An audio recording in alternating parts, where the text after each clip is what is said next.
یہ رمضان کریم ایک بار پھر یہ موقع لے کر آ رہا ہے کہ ہم اپنی محنت ریاضت سے اس مبارک مہینے میں اپنے آپ کو اس لائق بنا لیں کہ سال بھر شیطان اور اپنے نفس سے صحیح طور سے نمٹ سکے، خواہشات کو زیر کرنے میں ہمت اور حوصلے سے کام لے سکے، اور رمضان کے شب و روز کی عبادتوں سے اپنے اندر اتنی توانائی پیدا کر لے کہ آسانی کے ساتھ بقیہ سفر طے ہو جائے، آسانی کے ساتھ ہو جائے، گمراہی سے بچ کے۔ خدا نہ خواستہ یہ قیمتی لمحے اگر یوں ہی ضائع ہو گئے اور ہم کچھ حاصل نہ کر سکے تو اپنی بے بسی، بے چارگی اور بے پناہ مشکلات کا اندازہ کر لینا چاہیے۔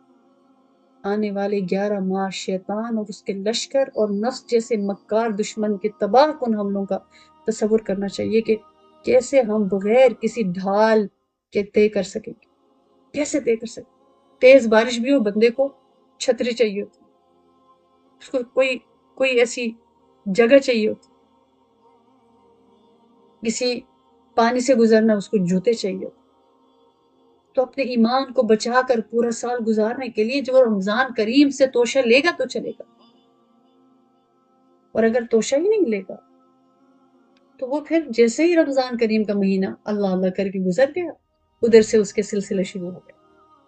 پروردگار عالم سے ہم کبھی تو پلٹے نا۔